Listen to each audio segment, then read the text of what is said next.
¿Qué tal? Muy buenas noches para todos. Esto es Entre Ruedas y Caminos por M830 Radio del Pueblo, por www.radiodelpueblo.com.ar. Y como todos los martes, grandes especiales de Entre Ruedas y Caminos, como lo venimos haciendo ya hace muchos años, pilotos, preparadores, colegas. Y yo sé ya que me está escuchando él, pero antes que todo voy a hablar conmigo mismo. Va a decir que estoy medio loco ahora cuando empiece a hablar conmigo. Cuando empecé a estudiar automovilismo, estoy hablando de revistas viejas, había un motor de Fórmula 1 en una etapa que estaba en plena preparación. Rompió con una hegemonía de una categoría, con un motor y con un modelo que vino a la Argentina, fabricado acá. Y dije, voy a empezar de nuevo y lo voy a hacer otra vez. A ver, tengo muchas, pero muchas revistas y están casi todas. Y me las leí todas. Después voy a hablar de eso. Querido Oreste Berta, buenas noches. ¿Cómo te va? Buenas noches, muy bien, muy bien. Bueno, me alegro y antes que nada, muchísimas gracias por estar esta noche con nosotros. No, es un gusto para mí estar con ustedes y acompañarlos. Bueno, querido Oreste, has marcado algo en el automovilismo que va a quedar por muchísimos, pero muchísimos años más, con todos los logros que has hecho en el automovilismo. Y viendo algunas cositas, estudiando tu biografía, me voy allá a la ciudad de Rafaela y te voy a preguntar algo. Viste que a los 5 o 6 años uno ya va planeando lo que quiere hacer, ¿no? No tan seguro, pero siempre tiene en el pensamiento esa cosita que ya después queda para toda la vida. ¿Ya había automovilismo en esa etapa de tu vida? No, todavía no, a esa edad no, ahí a lo mejor estaba empezando con las bicicletas y creo que ese fue el principio. Uh-huh. Bueno, hablabas de bicicleta, es algo con movilidad. Vos ya cuando agarraste la bicicleta, ¿ya lo primero que se venía era algo de preparación? De fabricar las bicicletas, empecé desde muy chico jugando con eso, Uh-huh. y a los, yo no sé qué edad tenía cuando hice la primera bicicleta, pero debía tener en el orden de los 11 o 12 años. Uh-huh. Y bueno, de ahí seguí de la bicicleta a las motos, porque aparecieron los pequeños motorcitos de 50 centímetros que se ponían en las bicicletas, y Sí. entonces, bueno, las hacíamos con forma de moto para que pareciera una moto de carrera, y así empezó el juego, que terminó años después, unos cuantos años después, en el automovilismo. Claro.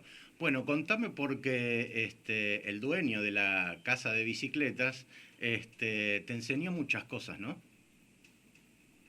Sí, la verdad que uno en la vida creo que avanza muy en relación con el ambiente donde uno vive, de los amigos que uno tiene. Uh-huh. Todo eso tiene gran influencia. Yo tuve una suerte tremenda en mi vida de haber tenido primero el bicicletero del barrio como amigo, Sí. alguien que digamos tenía o es una persona muy, muy especial. Y bueno, y me enseñó mucho, me enseñó de todo, de hacer las bicicletas a vida, a todo. Claro. Digamos, eso para mí fue una escuela muy, muy importante. Después, como he contado muchas veces, esa escuela siguió con otros. Más adelante fue con Fangio, que fue otro gran maestro en mi vida. Bueno, de Fangio vamos a hablar en un rato, ¿no? Porque estamos en el comienzo, hablábamos de las bicicletas, de esa gran idea de creer todavía, que ya se armaban carreras, ¿no? Armar una bicicleta como si fuera una moto. Me acuerdo algo que escuché en alguna declaración tuya, en la etapa de la soldadura, en la etapa de aprendizaje, cuando él te decía, la soldadura tiene que estar brillante. Sí, era un perfeccionista total en cuanto a cómo tenía que estar soldado algo, cómo tenía que quedar la soldadura, qué materiales se usaban. Claro. Me enseñaba, primero me daba clases cuando vio que yo podía hacer algo, digamos, hacer algo para él. Bueno, hacíamos intercambio. Sí. Él me vendía los repuestos necesarios o los componentes necesarios para que yo armara mi bicicleta. Claro. Y yo lo ayudaba haciendo algunos trabajos también ahí en la bicicletería. Y eso fue una escuela, tremenda escuela. Aprendí muchísimo. Bueno, después vino la etapa del abuelo, ¿verdad? Sí, eso fue bastante más adelante, porque, digamos, de Rafaela yo tenía 16 años recién cumplido cuando fui a estudiar a la Universidad Rosario, así que empecé una segunda etapa lejos de casa, siendo un estudiante que vivía en otra ciudad y aprendiendo otra manera de vivir. Claro. Así que esa fue la segunda etapa, los 2 años que estuve en la Universidad de Rosario y uno en la de Córdoba. Posteriormente fue lo de mi abuelo, sí. Claro. Querido Oreste, te voy a pedir un minutito porque ya estamos en el comienzo del segundo bloque, y ya vamos a seguir hablando contigo de lo que es tu vida en el deporte de automovilismo.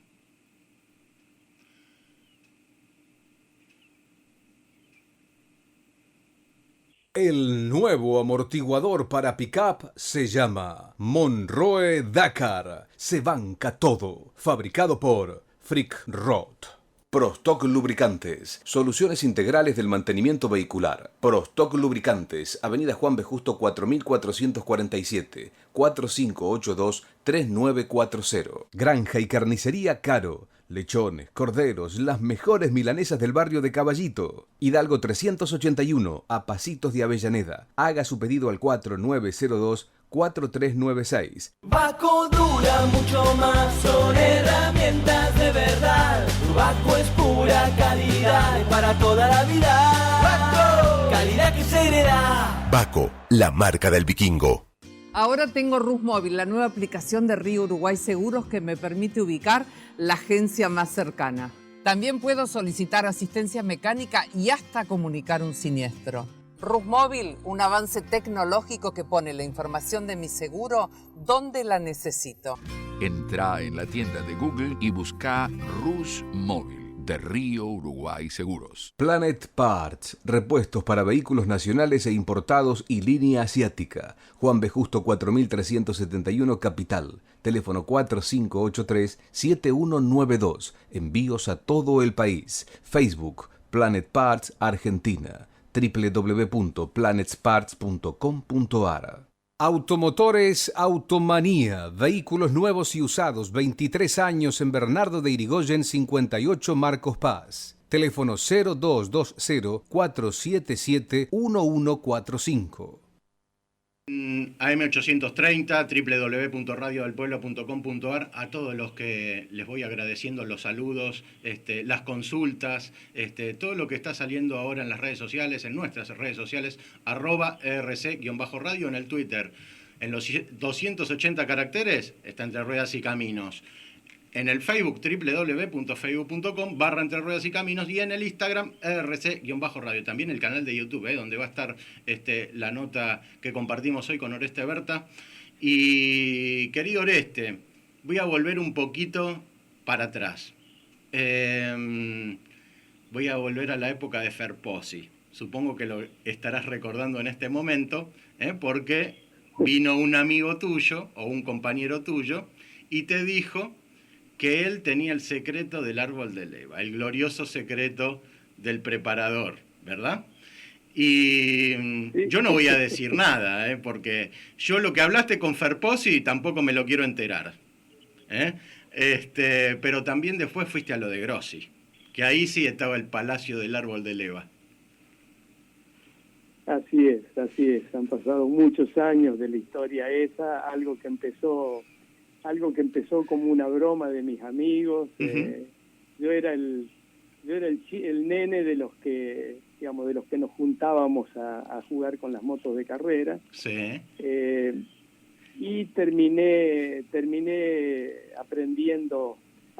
dando mis primeros pasos como diseñador de un árbol de leva, uh-huh, junto a los hermanos Grossi, que eran en ese momento, digamos, los que en esa zona eran los maestros en la fabricación de árboles de leva. Y claro, bueno, me dieron las primeras clases, aprendí y di mis primeros pasos ahí, uh-huh, en esa especialidad, digamos. Bueno, fue muy, muy risueño todo como ocurrió. Claro, hablábamos del comienzo ahí en el taller y hacían las levas a Lima, ¿verdad? En esa época. Hacíamos las levas a Lima, exactamente, pero Grossi me enseñó algunos sistemas como para que, la lima se dejaba un poco a un lado, era solamente para acomodar algunos detalles. Ajá. Me enseñó de qué manera podía hacerlo usando una rectificadora con algunos, una rectificadora que nada tenía que ver con una rectificadora de levas, claro, yo usaba una rectificadora de pistones, uh-huh, donde le adosaba unos dispositivos, iba haciendo lo primero que se hizo, lo que se hacía en esos tiempos, una leva de 3 arcos, eran 3 curvas diferentes, donde le poníamos algún dispositivo para poder girar la leva en esa dirección. Claro. Hacíamos los 3 arcos y después un poquito de lima para terminar de unirlo. Uh-huh. Bastante divertido mirado hoy en día, ¿no? Bueno, pero imagínate ¿cuánto tiempo te ahorraste? Di mis primeros pasos en eso, fui aprendiendo las cosas fundamentales de cómo era el funcionamiento de una leva, y fui, digamos, buscando a mi manera los límites para ver hasta dónde podía llegar de una manera que realmente tuviera algún respaldo en lo que hacía. Claro. Como digo, eran 3 arcos, entonces iba cambiando el centro de giro de esos 3 arcos, iba probando cada vez hacerlo más violento hasta que en una de esas volaba todo en pedazos. Es la mayoría de las veces ocurría. Claro. Bueno, en ese lugar había algo muy especial, que después vos te diste cuenta lo que era, ¿no? Era un cuaderno, pero todos decían que era como el libro de oro, y en ese cuaderno ya había algunos valores que había rescatado el que se encargaba de hacer los árboles, como para tener algunas cositas, ¿no? Motor que agarraba, motor que lo medía y anotaba. Así era, ese era el libro de oro, era un cuaderno muy mugriento, muy lleno de grasa, donde estaba anotado cada uno de los motores que caía en mano de Américo Grossi, y él, claro, lo medía y lo anotaba en el cuaderno. Entonces ese era el libro de oro de los árboles de leva. Había los datos de alguna moto, de los autos de serie, de los autos por ahí agarraban una Ferrari o una Maserati de Fórmula 1 o un Claro. Sport, que de alguna manera lograban medirlo, Ujú. y todos los datos iban a parar a ese cuaderno, exactamente, el libro de oro. Un adelantado aparte, porque esos valores, yo supongo que en esa época eran bastante secretos en serio.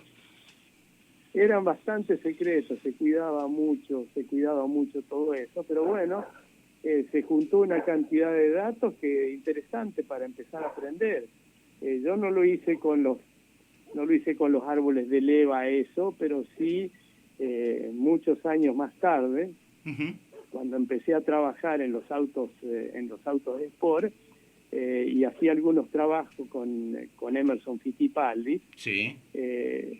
Entonces, una vez ellos habían hecho, en el tiempo en que Emerson era campeón del mundo y que había juntado mucho dinero, había hecho un hermoso museo donde tenía autos de Fórmula 2, de Fórmula 1, de Sport prototipo, y entonces hablé con Emerson y mandé uno de mis empleados, estuvo como, no sé, 8 días en Brasil, y midió cada uno de esos autos, y todo eso fue a parar al, digamos, el cuaderno donde, o sea, lo computamos todas esas suspensiones, porque fue el principio de trabajo de computación en el diseño de los autos, Ujú. y todo eso fue a formar una carpeta donde estaba cada uno de los autos, de estos autos, qué geometría de suspensión tenía, y para mí fue una escuela muy importante, ¿no? Claro, por supuesto, pero bueno, mirá lo que son las cosas del aprendizaje de tener el librito famoso a tener el librito famoso tuyo ahora, ¿no? En ese momento, ¿no? Era algo que vos tenías guardado ahí y que siempre iba creciendo a medida que venían cosas nuevas, ¿no? Sí, lógicamente, yo creo que juntar los datos de trabajos anteriores siempre sirve para algo, tanto sea los que han andado muy bien como los que no han andado, o sea, todo es escuela. Ujú. Escuela de lo que hay que hacer o de los rumbos que uno tiene que tomar, y escuela de lo que uno no debe tomar. Claro, por Todo es supuesto. importante. Después vamos a hablar de esa época de la computación, de los comienzos. Pero contame ese pequeño paso por la universidad. Bueno, fue un tiempo muy difícil para mí. Yo había hecho el último año del colegio secundario, lo hice libre para ganar tiempo, y yo quería ser ingeniero lo antes posible, lo más joven Ujú. posible. Claro. Y bueno, hice el último año libre, fui a estudiar a Rosario, en la Universidad de Rosario, y bueno, fue el 55 cuando la revolución del 55 y todos los problemas que empezaron en las universidades en ese momento, Ujú. los cambios de profesores, los cambios de sistema de enseñanza. El tema es que el primer año había empezado con mucho impulso, y las cosas no fueron bien, y dijimos, bueno, se perdió el año, lo recuperaremos al año siguiente. El año siguiente fue otro año de terror. Las cosas seguían cambiándose todos los días. Yo no me adaptaba muy bien a lo que era la universidad, y decidí cambiarme, como que me dijeron que la Universidad de Córdoba estaba funcionando mucho mejor que la de Rosario en ese momento. Ujú. Decidí cambiarme a Córdoba, y resulta que vine a Córdoba, y después de un año de darle duro, cuando voy a rendir la primer materia, me mandaron a casa, y entonces eso fue, después de 3 años de pelear en la universidad, fue el momento en que decidí abandonarlo. Claro. Pero bueno, siguió otra etapa. Siguió la etapa de decir, bueno, a ver qué hacemos ahora. Decisión con tu padre, ¿verdad? Sí, correcto. Sí, bueno, evidentemente cuando uno a esa edad decide toma una decisión de este tipo, y cuando uno tiene la relación de familia que yo tenía con mis padres, bueno, fue el tema de comunicarle que dejaba de estudiar, y bueno, fue una situación bastante difícil tanto para mi padre como para mí. Pero bueno, llegamos a un acuerdo donde dejaba de estudiar y empezaba a tratar de vivir como vivir independiente, digamos. Claro. Ya no era mi padre que me iba a mantener, sino que me iba a tener que mantener yo mismo. Y ahí empezó otra etapa de mi vida. Bueno, mirá todo lo que es eso. Vos bien dijiste, aunque sea malo o bueno, pero el aprendizaje está. Sí, sin duda, son todas experiencias de vida que uno tiene que irlas teniendo en cuenta, ¿no? Y la verdad que cuando dejé la universidad, el primer tiempo eso lo vi de una manera, después fue cambiando mi punto de vista, después realmente llegó un momento en que estaba, digamos, arrepentido, no sé si arrepentido de haber dejado la universidad, pero sí me daba cuenta de que había perdido algo importante, de hacer algo importante en mi vida, y fue cuando empecé a decidirme o a pensar que había que estudiar fuertemente, y fue cuando unos años después que había dejado la universidad empecé a agarrar los libros en serio y bueno, leer de todo tipo, instruirme en todo lo que podía, buscar consejos de toda la gente que realmente se destacaba en la ingeniería, ¿no? Claro. Así que otra etapa diferente. Bueno, vamos a decirlo así, en un agasajo apareció un hombre que después también ha marcado algo en la Argentina, ese hombre que es muy conocido en el ambiente de la marca Torino, y te dio el sí, te abrió la primer puerta para ya empezar a moverse de otra manera. Sí, correcto. Ese fue James McLeod, que lo conocí de casualidad en casa de mis padres, donde él estaba para la presentación del Kaiser Bergantini en Rafaela. Y allí comenzó también una etapa diferente en mi vida. Yo estaba buscando de alguna manera vivir algún tiempo en los Estados Unidos para aprender, vivir en una sociedad diferente y aprender algo que, digamos, gente que vive de otra manera de como vivimos nosotros y que trabaja de otra manera. Y quería hacer esa experiencia de 1 año, de 2 años, de lo que fuese. Sí. Y McLeod, a quien conocí, de casualidad ese día en casa de mis padres, me abrió las puertas para empezar en esa etapa que, bueno, creo que el resultado fue fantástico porque una cosa es lo que hice y lo que aprendí en ese tiempo que estuve en los Estados Unidos, y otra lo que fue el resultado de eso, las puertas que me abrió para seguir acá trabajando en la Argentina. Sí. Cuando me abrieron las puertas para estar en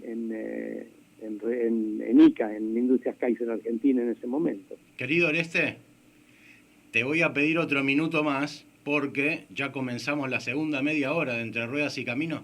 Vamos a seguir hablando de ICA, porque a la gente le interesa muchísimo, porque fue una gran industria en su momento acá en la Argentina, algo revolucionario para la época también. Y te pido un minutito y volvemos. En diabetes el que más sabe es el que más vive. Educarse es prioritario. Es un consejo de LAPDI 0800 222 0235. Seguinos en Facebook, LAPDI Diabetes. Para tu tranquilidad, Río Uruguay Seguros creó Zona Rus. Es un sitio donde podés cotizar y contratar tu seguro. Con Zona Rus tenés el seguro al alcance de tu mano. zonarus.com.ar de Río Uruguay Seguros. Planet Parts, repuestos para vehículos nacionales e importados y línea asiática. Juan B. Justo 4371 Capital. Teléfono 4583-7192. Envíos a todo el país. Facebook, Planet Parts Argentina. www.planetsparts.com.ar. La mejor información del automovilismo la encontrás todos los días en www.corsaonline.com.ar. Automotores Automanía, vehículos nuevos y usados, 23 años en Bernardo de Irigoyen 58 Marcos Paz. Teléfono 0220-477-1145. Seguimos en Entre Ruedas y Caminos por AM830, por www.radiodelpueblo.com.ar. Gracias a todos, a los que nos han ayudado con un RT hoy en las redes sociales, acá junto con Oreste Berta, contando su historia, lo que ha hecho en la parte de preparación de motores, en sus estudios, en todo lo que ha hecho en el automovilismo argentino y a nivel mundial también. Después vamos a hablar de eso también, porque es muy conocido en todos los niveles. Querido Oreste, hablamos del comienzo de ICA, algo revolucionario para la época, ¿no? Que vengan de Estados Unidos y que hagan esa mega fábrica que no estábamos acostumbrados a ver acá en la Argentina, algo tan grande ahí en Córdoba, empezar de cero, de hacer un movimiento de suelo a lo que es hoy, ¿no? Pero en ese momento ya entrar a ese lugar, ir a Estados Unidos, como contabas vos, y después volver a la Argentina a estar en ICA. Sí, los años de ICA fueron una tremenda experiencia que empezaron de una manera muy inusual. Uh-huh. Yo cuando volví a la Argentina fue en el año 62, o sea que tenía 24 años, uh-huh. 23 o 24 años, 23 años debía tener cuando llegué acá, y me ofrecieron un cargo importantísimo dentro de la empresa que no lo acepté porque no era lo que a mí me gustaba. Uh-huh. O sea, cosas que a veces resultan bastante raras, pero yo creo que en la vida uno tiene que apuntar a algo y decir esto es lo que me gusta, esta es mi pasión y ahí quiero llegar.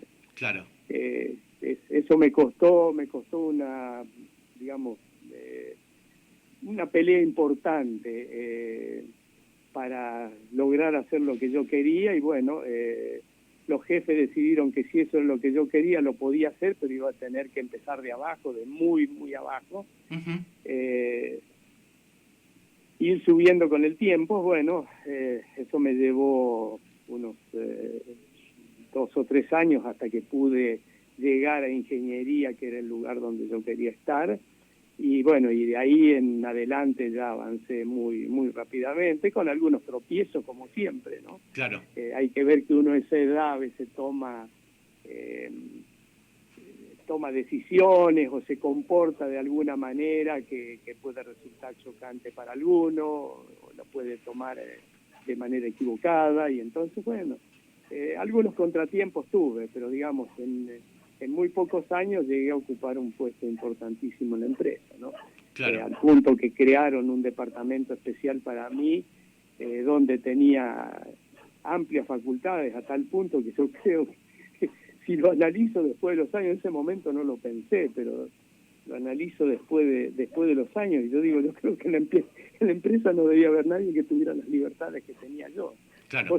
Cosa, digamos, totalmente increíble, inusual para alguien de esa edad, ¿no? Claro. 20 y pico de años, ¿no? Por supuesto. Pero mira, yo me puse a pensar algo que después vos lo dijiste, y yo creo que el hombre que te ofreció ese gran trabajo que vos no aceptaste porque vos querías ir a otro lado, te puso a prueba, le ganaste en la prueba y después triplicaste todo lo que has aprendido. Sí, digamos, fue realmente la relación que yo tuve después con los altos directivos de la empresa, las facilidades que me dieron, bueno, evidentemente todo eso yo entiendo que es en relación a lo que uno hizo, a la confianza que a uno le tomaron por la manera de que se desempeñó a través de esos años, ¿no? Claro. Es el resultado del trabajo. Bueno, había computadora en ICA, y una vez se preguntó, che, ¿podemos sacar cálculos para poner un árbol de leva acá y hacer esto y hacer acá? Te dijeron, vamos a ver. Dicho y hecho. Hicieron los cálculos y se empezó a usar computadora. Algo que no... Si ibas a una casa y tocabas el timbre y preguntaba qué era una computadora, no te sabían decir. Bueno, pero eso no fue dentro de la fábrica, sino cuando yo ya había salido de ICA. Bien. Eso fue mientras yo estaba en Estados Unidos, por una gran casualidad, esas cosas que a uno se le cruzan en la vida. Uh-huh. Vi tirado en un cesto de papeles un trabajo sobre árboles de leva, de haber estado en tal posición que mirando al centro de papeles vi algo que me llamó, al cesto de papeles vi algo que me llamó la atención. Claro. Algún diagrama, algún dibujo, algo así. Uh-huh. Lo tomé y era la primera vez que se había hecho un trabajo con, no sé, no con computadoras, porque no existían en ese momento, o no era algo común. Uh-huh. Había sido hecho todo con calculadoras mecánicas. Claro. Y era un trabajo que me interesó muchísimo. Hice algunos experimentos y algunas cosas mientras estuve en Estados Unidos. Cuando lo traje a la Argentina no tenía manera de hacerlo, ni tenía el tiempo para jugar con algo que llevaba tantísimo tiempo diseñar un árbol de leva uh-huh. de esa manera. Y pasado unos años empecé a ver el tema de las computadoras y fui a hablar con la gente de IBM para ver si había manera de lo que yo tenía ponerlo en un programa de computación. Claro. Y ahí fue cuando me derivaron a un doctor en física o matemática que había dentro de la fábrica, uh-huh. Un gran calculista alemán, sí. Refugiado de guerra o lo que haya sido. Ajá.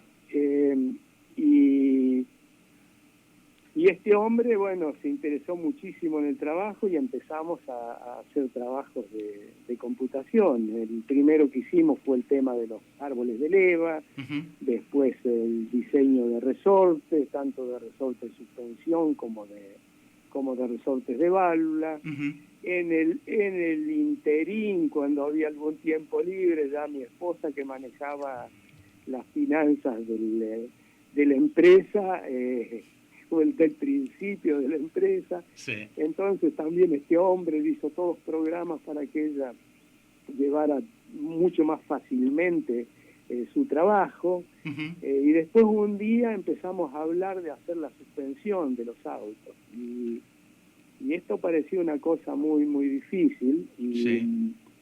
Dentro de ICA estaba el ingeniero Lipper, que había trabajado en ingeniería avanzada de General Motors en uh-huh. Estados Unidos, y sí. me contaba de que habían tratado ellos de hacer la suspensión con una computadora, pero que era una cosa muy complicada, y que hasta donde él viajó a la Argentina no habían logrado que realmente el resultado fuera la verdad de lo que pasaba. Y cuando yo se lo dije al alemán dijo, bueno, vamos a hacerlo. Claro. Y se puso, y en un poco tiempo tuvimos los programas de suspensión que funcionaban perfecto, porque como este hombre era un detallista total, sí. bueno, se calcularon algunas cosas y después se midieron para ver si era cierto, si los resultados eran ciertos, y evidentemente eran ciertos. ¿Lo bueno, citamos? Creo pasamos a ser de los más avanzados del mundo en el uso de computadoras. Lo citamos, Oreste, vamos a hablar del hombre que ha estado contigo, físico-matemático, se llamaba Hoffman. El doctor Walter Hoffman, Walter Hoffman, que acá en ICA era era uno más dentro de la empresa, sí. Hacía ensayos de ruta, uh-huh. Calculaba alguna cosa, la ponían en un auto, él se iba a la ruta para ver si era cierto o no era cierto lo que había calculado. Claro. Pero digamos, no se lo tenía muy en cuenta. Claro. Y cuando empezó a hacer todos estos trabajos para mí, realmente el hombre creo que rejuveneció, porque estaba enloquecido con lo que hacía, le gustaba muchísimo, lo disfrutaba de hacerlo conmigo. Claro. Y bueno, pasamos unos cuantos años juntos y digamos, yo aprendí mucho, él se divirtió mucho, y otro que fue un gran alumno de él, porque en ese momento era empleado mío, fue Alberto Canapino. Claro. Que tenía una enorme facilidad para aprender en la parte de cómo armar programas de computación. Bueno, cortando, ya redondeando lo de Hoffman. Hoffman, como vos bien contaste alguna vez, había intervenido también en el cálculo de rehacer los velocímetros de los aviones, de guerra estamos hablando, porque tenían problemas con el tema de la velocidad, porque no medían lo que tenían que medir y tenían problemas los pilotos, ¿no? Cuando se daban cuenta ya estaban en el piso. Una de esas cosas, ¿no?, quería destacar de Walter, y también potenciar motores, ¿no? Sí, este hombre hizo eso en el momento en que empezaron los aviones a reacción, a entrar, a superar la velocidad del sonido, y los aviones superaban la velocidad del sonido. En ese momento que hay un cambio en el manejo del avión, los aviones se caían y se mataron varios pilotos. Claro. Y este hombre empezó a estudiar el tema de la ley del velocímetro, de cómo funcionaba, y descubrió que había que hacer una corrección cuando el velocímetro iba subiendo, por decir, iba llegando a la velocidad del sonido, porque entraban a esa velocidad sin darse cuenta. O sea, los pilotos sabían que ocurría un problema al entrar en la velocidad del sonido, pero claro, el velocímetro no se lo marcaba, entonces sin darse cuenta se metían y se mataban. Bueno, el hombre descubrió eso, se solucionó un problema. Por el otro lado, también en ese momento en la guerra, tenían el problema los alemanes que no podían bombardear Londres porque las baterías antiaéreas de los ingleses los alcanzaban. Claro. Entonces este hombre estuvo trabajando en el tema de los cálculos de la sobrealimentación de los motores para poder volar por arriba de donde llegaban las baterías antiaéreas de los ingleses. Así que fue otro trabajo que él me comentó de haberlos hecho. Yo no leí sobre eso, sino que relato los comentarios que él me hizo en su momento. Querido Oreste, te voy a pedir otro minutito porque ya entramos en la última etapa y ya vamos a hablar. Bueno, te voy a ir, ya sí lo vas armando vos, a ver qué podemos armar. Cuando decidiste hacer un motor para Fórmula 1 y cuando revolucionaste con el Torino, con el 4 bancadas. El nuevo amortiguador para pick-up se llama Monroe Dakar. Se banca todo. Fabricado por Frick Rod. Prostock Lubricantes, soluciones integrales del mantenimiento vehicular. Prostock Lubricantes, Avenida Juan B. Justo 4447, 4582-3940. Granja y carnicería Caro. Lechones, corderos, las mejores milanesas del barrio de Caballito. Hidalgo 381, a pasitos de Avellaneda. Haga su pedido al 4902-4396. Baco dura mucho más, son herramientas de verdad. Baco es pura calidad para toda la vida. Baco, calidad que se hereda. Baco, la marca del vikingo. Ahora tengo Rus Móvil, la nueva aplicación de Río Uruguay Seguros que me permite ubicar la agencia más cercana. También puedo solicitar asistencia mecánica y hasta comunicar un siniestro. Rus Móvil, un avance tecnológico que pone la información de mi seguro donde la necesito. Entra en la tienda de Google y busca Rus Móvil de Río Uruguay Seguros. Planet Parts, repuestos para vehículos nacionales e importados y línea asiática. Juan B. Justo 4371 Capital. Teléfono 4583-7192. Envíos a todo el país. Facebook, Planet Parts Argentina. www.planetsparts.com.ar. Automotores Automanía, vehículos nuevos y usados, 23 años en Bernardo de Irigoyen, 58 Marcos Paz. Teléfono 0220-477-1145. Recta final de Entre Ruedas y Caminos, sigo saludando gente, gracias por estar chicos, a todos los que nos acompañan en este martes de especial con Oreste. Y bueno, hablábamos de toda esa gran estudio que han hecho durante años, involucrarse. Mira, voy con la primera anécdota. Estabas en una carrera de Fórmula 1, no importa el día y la fecha. Te viene un amigo y te dice, Anthony Collins, Bruce Chapman te está buscando. Allá fuiste. Porque Don Collins era un gran observador y siempre estaba a la vanguardia. Entonces iba a muchos lugares a preguntar cómo eran los proyectos, qué se hacía. Y un día cayó en Varsovia, donde encontraron un proyecto tuyo de cálculo de suspensión. Y le fuiste a comentar y te trajo ocurrió, a tu... Sí, te interrumpo. Esto ocurrió en el día que me citó Chapman para conversar, fue durante un gran premio de Fórmula 1 en Nürburgring. Uh-huh. Recuerdo perfectamente que me llamó a su motorhome, donde entre algunas copas sí. Hablamos sobre lo que él había descubierto, no sé de qué manera. Evidentemente Colin era uno que vivía espiando todo lo que ocurría en el mundo. Un amigo mío había viajado a Varsovia a una conferencia sobre el uso de computadoras. Uh-huh. Y me pidió el trabajo de suspensión que Hoffman me había hecho, y lo llevó y lo puso como un ejemplo de algo que se podía hacer en la computación. A todo esto recibimos algún premio que no recuerdo de qué tipo era, claro. En esa conferencia de Varsovia. Uh-huh. Y Chapman de alguna manera se enteró y entonces me llamó para que le contara qué era lo que habíamos hecho con la computadora. Y bueno, le conté toda la historia y todo lo que estábamos haciendo. Y uh-huh. Bueno, él se interesó mucho y llamó a su ingeniero en ese momento, el que había hecho el Lotus 72. Sí. No recuerdo en ese momento el nombre de él, pero Ralph Bellamy lo llamó para exactamente, y lo llamó para que yo le contara lo que había hecho y los resultados que obtenía. Bueno, el hombre se reía y me dijo que las computadoras eran para otra cosa, no eran.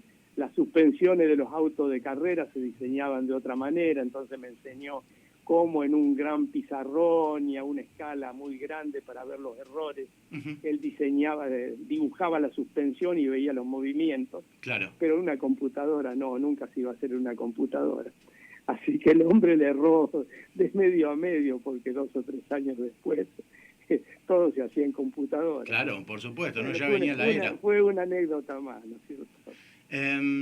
Bueno, vamos a ir a proyectos tuyos ahora, ¿no? Un día quisiste hacer un motor de Fórmula 1, de tanta investigación que has hecho, y hasta un auto de Fórmula 1 también. Sí, ambas cosas. Sí, fue una de las tantas locuras, digamos, porque uh-huh.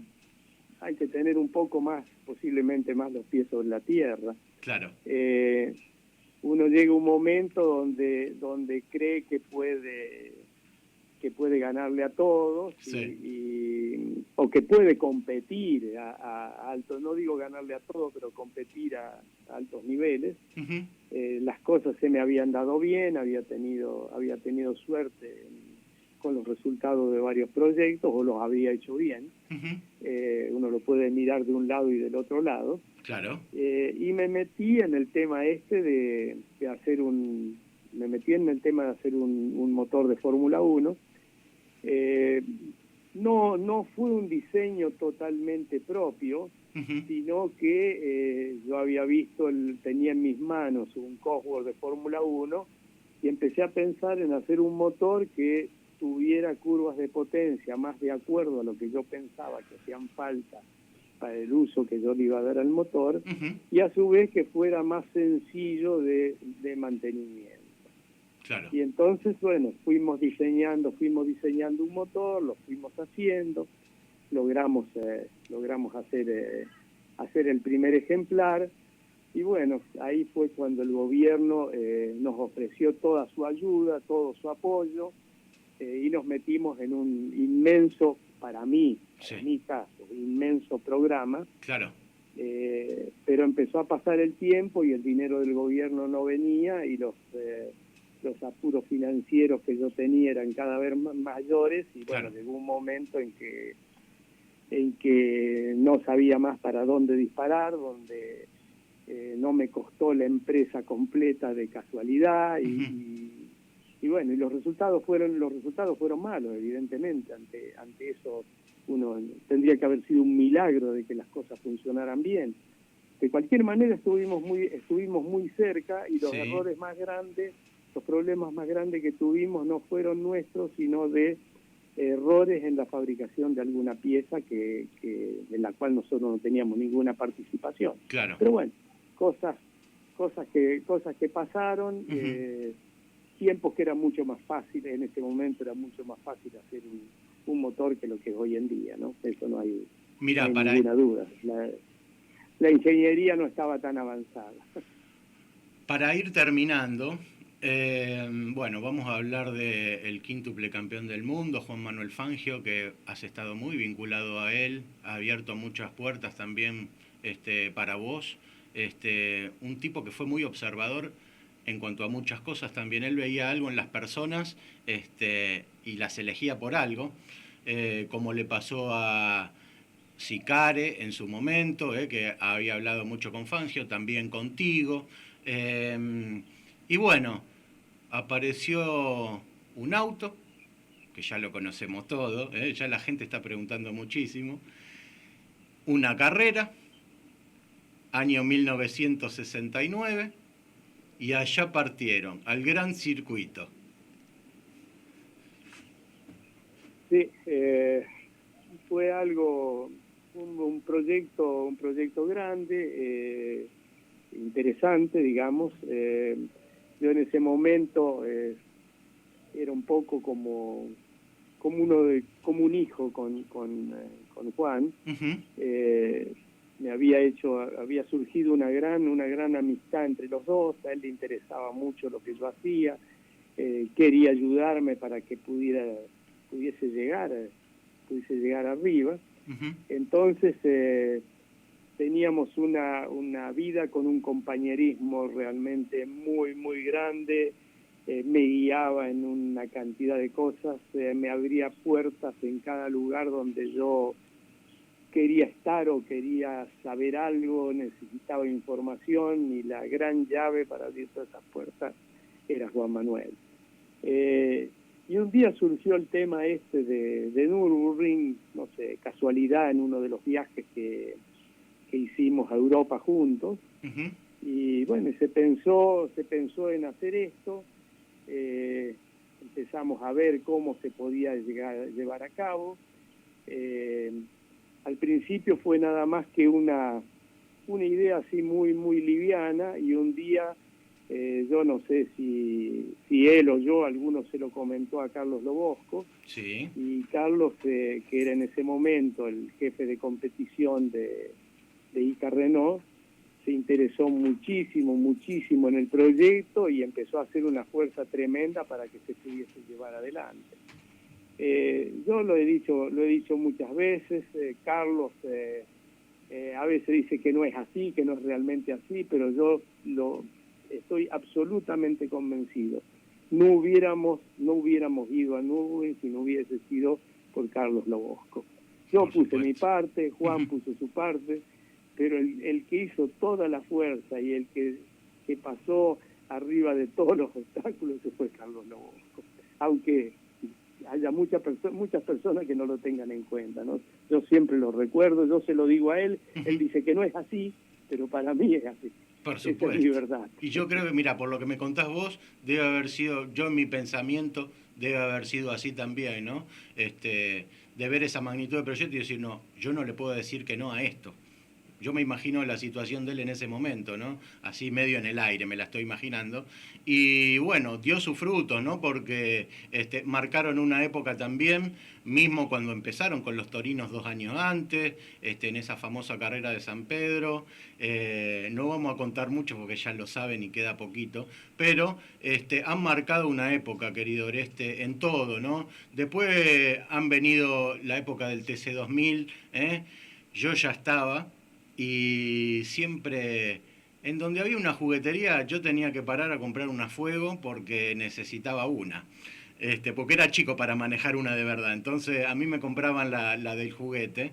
Y mi primer Scalectric, te voy a contar así una intimidad, fue una Fuego, color amarilla y color blanca. Así, con esa fue la primera vez que corrí en Scalectric a niveles profesionales, ¿no? Y bueno, era eso. Y viví también toda esa época, ¿no? Era chico con mi padre, ver todo lo que ustedes reflejaban en la pista con esos autos que han revolucionado tanto, ¿no?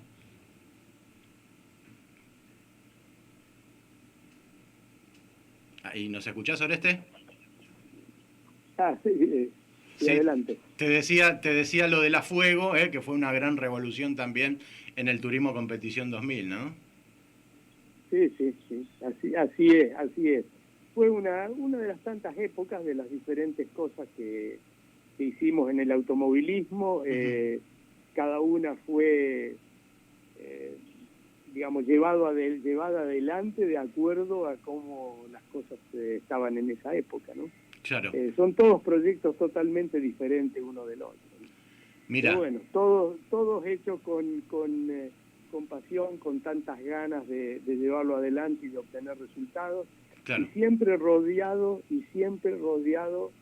por gente con la misma manera de pensar y de trabajar. Claro. Yo tuve la suerte o lo hice de alguna manera, lo habré buscado así, pero de lograr reunir una cantidad de jóvenes que trabajaron a mi lado y que trabajaban con la misma o más pasión de la que tenía yo, y por eso logramos hacer todas estas cosas.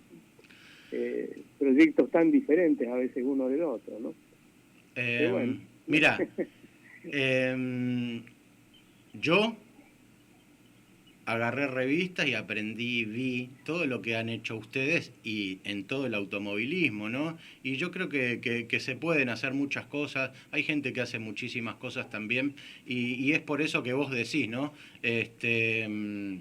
La tenacidad, estar siempre, cuando se cae, volver a levantarse, y ese tipo de cosas es muy bueno también. Sí, bueno, sin lugar a dudas, no hay nadie en la vida que vaya para adelante y no se pegue algunas veces contra la pared. Claro. Cuando dicen, uy, a las cosas le resultaron fácil, yo no sé de nadie que haya logrado resultados y que las cosas le hayan resultado fáciles. Claro. Lo que pasa es que a veces, digamos, no se ve de afuera, digamos, el trabajo y los problemas que uno ha tenido para lograr un resultado. Eso es algo que a mí siempre me interesó que lo supieran los jóvenes. Uh-huh. Fue una de las razones por las cuales yo me puse a escribir mis memorias. Claro. Porque mirándolo desde afuera parece que todo, bueno, este hombre es más inteligente o tiene más suerte, o siempre se le busca la vuelta por la cual uno logró los resultados. Bueno, los resultados no se logran si uno no le pone el pecho, no le da para adelante. Uh-huh. y no supera los problemas que se cruzan en el camino. Siempre todo va bien por un tiempo hasta que algo se cruza en el camino y hace las cosas difíciles. Y ahí es donde algunos aflojan y otros, como yo, le seguimos dando para adelante y sorteamos el escollo. Querido Oreste, muchísimas gracias por estar con nosotros hoy. Se nos terminó el programa, tendríamos que seguir muchísimas horas más. Pero bueno, te agradezco muchísimo la gestión, tu tiempo. Pudimos lograrlo, viste que por mi parte también. Y gracias por estar. Un gusto haber estado con ustedes. Un gran saludo a todos los oyentes. Nos debemos personalmente. Nos vemos. Gracias. Chao, Sebastián. Otro especial más de Entre Ruedas y Caminos, por M830, www.radioelpueblo.com.ar. Gracias a todos los que han estado hoy, a Rubén, a Nico, a todos los que nos han acompañado hoy. Estamos todos los que estamos. El uno desde arriba que nos ilumina. Esto fue Entre Ruedas y Caminos. Muchísimas gracias. Auspició Entre Ruedas y Caminos Río Uruguay Seguros, Planet Parts, Automotores, Automanía. Dijo Juan Manuel Fangio. Siempre pensé que un auto no es un conjunto de hierro. Es como una criatura viva que tiene un corazón que late, que goza, que sufre y que se siente bien o mal, que se siente bien o mal, que se siente bien o mal, que se siente bien o mal, que se siente bien o mal, que se siente bien o mal, que se siente